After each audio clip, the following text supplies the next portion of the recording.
Oh, spring sure is springing here with the blooming of the mountain laurels.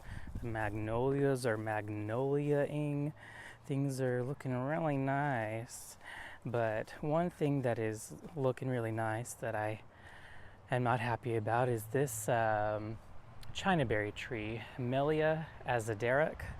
This guy is an extremely invasive tree, and would you believe me if I told you I planted it on purpose? uh, Welcome back to the garden, by the way. If you're new here, my name is Brandon, and I garden southeast of Houston, Texas, Zone 9B. And yes, I did plant this tree. It's actually a grouping of trees because I had a little handful of seeds from a nursery because, I saw a tree blooming. I thought it was pretty, and I actually didn't for sure know that it was a Chinaberry tree at the time, but I took that handful of seeds, I planted it right there, and this is what I have like 2.5, 3 years later. And although I love this tree in the summertime for the shade that it provides, I must remove this from the garden. Partially because it's the responsible thing to do, and partially because uh, I planted it in a bad spot. I mean, I do want a tree here for shade, structure, aesthetic value, and all of the things. But this is just not the one, and I'm okay with removing trees. But there's a window in which I'm okay with doing it, or I can do it by myself. And we're getting close to the end of that window here. This tree is a good probably 8 inches in diameter in some places, and I just don't have the ability to cut much more than that and to do it safely.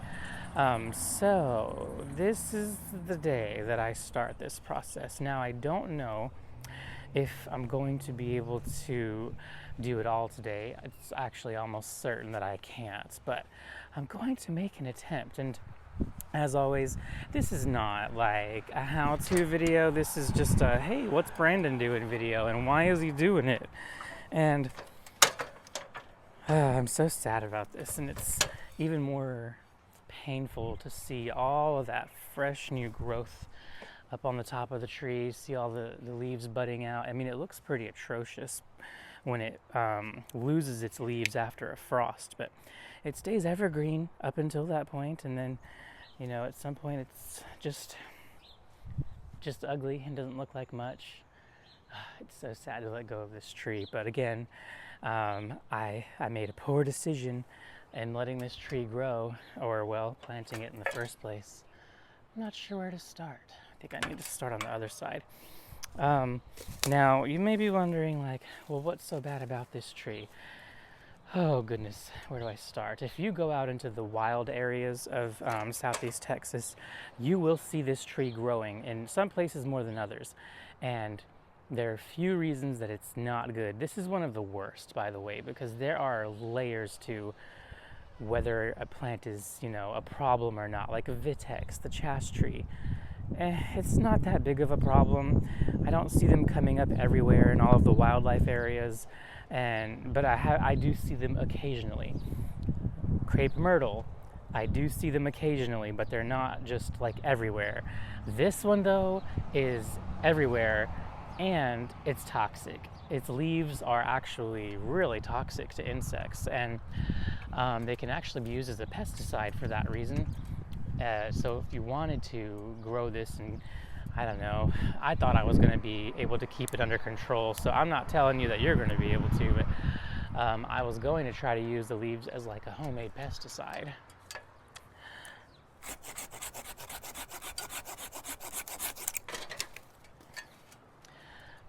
So the only thing that you really can do in this situation, again, this is not a how-to, but the only thing that you really can do in this situation is just take it one piece at a time. That's what I always do whenever I'm dealing with trees or anything that I have to disassemble and take apart.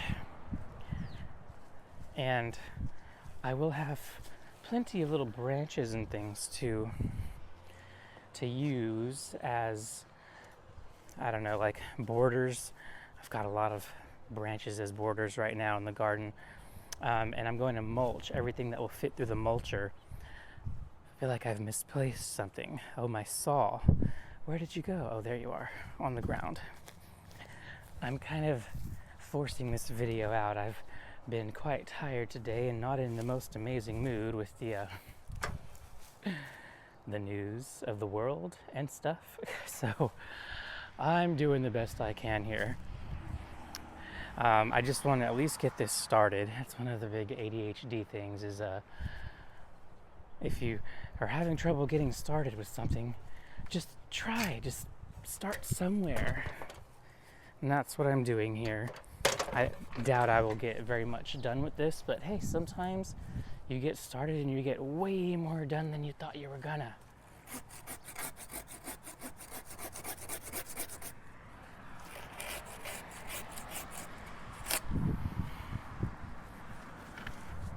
Now, I do have a few different tools with me for this today.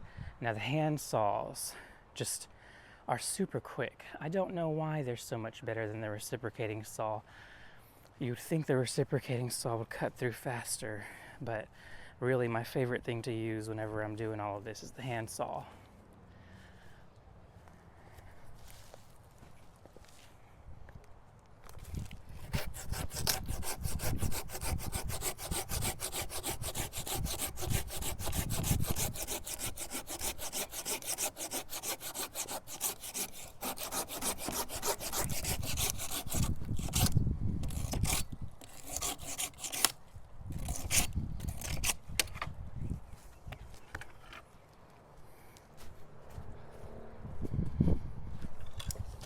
I did not realize that that branch had so much material on the end of it.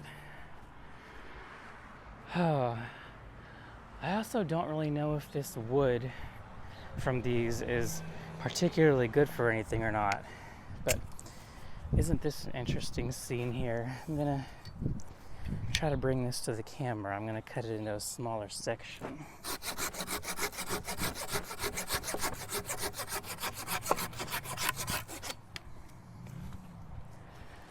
This tree, although it looks quite large, it's actually fairly young, and I think you can see that in the growth rings here. So, see, it's only really got 2 rings. Each of those things is like 1 growth ring.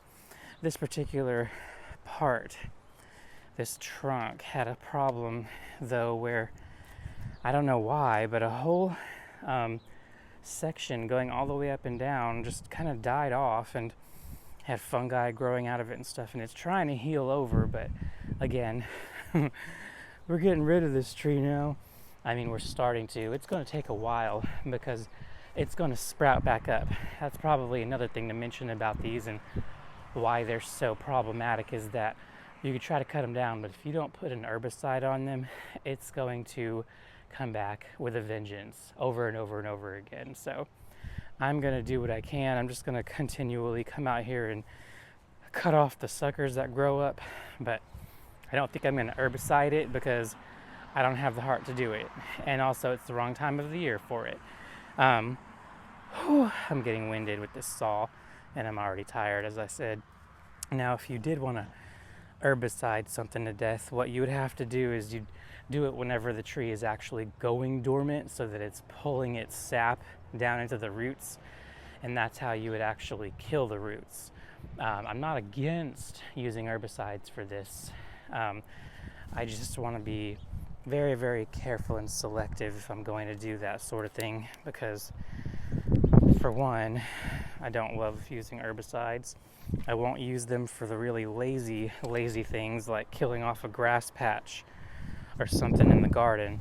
I will use them in the future when we have like some land to cultivate, and if we happen to inherit a bunch of invasive trees, then there is a really good method for dealing with those trees, and it requires herbicide, but selective application of the herbicide. You don't just go spraying it all over the place. You spray it on a wound on an individual tree to kill just the part of the tree that or kill the individual tree that you need to get rid of. I think I can get most of these 2.5-inch branches done today, but the wood chipper can only handle like 1.5-inch branches.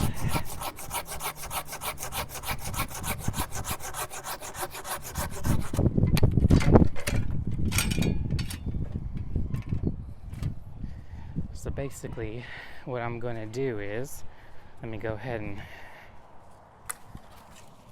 that whole branch was dead.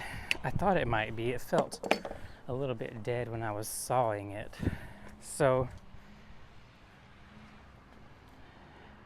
over this way I've got my setup for the wood chipper. I was putting it away because I didn't think I was going to have time to do this anymore. We had a small family visit.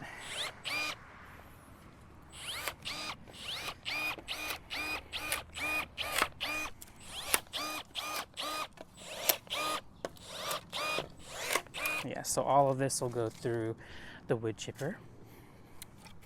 These little tiny branches are kind of a joke to cut with this, but my electric pruners are my life and I really loves them. But yeah, this is going to have something else done with it because that's not going through the chipper. But all of the other smaller diameter stuff can.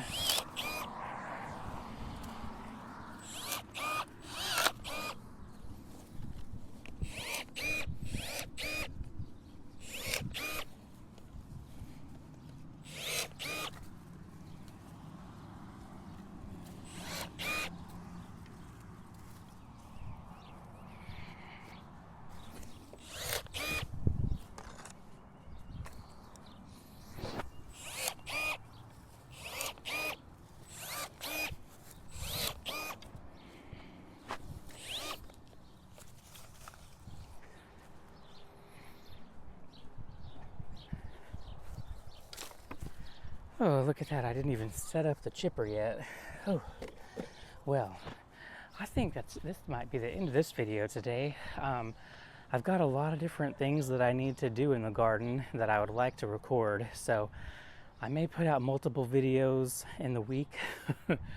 This one is one that is not super easy to record because I've got a lot of cutting and working to do on this tree to chop it down, and it's very sad. I'm trying to hold myself together. I just, once you grow something for long enough, it's less of an ornament in the garden and it's more of a friend. But I do need to do the responsible thing and get this guy gone, and everything comes back to the earth eventually and breaks down into food for the garden. So with all of that said, if you have an invasive tree like a chinaberry or a Chinese tallow, one of the other things that's invasive locally in your area, consider getting rid of it before it gets too big and difficult to deal with, because this is going to be so much fun today. All right, y'all. Well, I'll probably see you tomorrow or very soon. I shouldn't tell you an exact time because I have a Texas persimmon to show y'all some trimming on. So until then, I will see you in the next one. Happy gardening. Goodbye.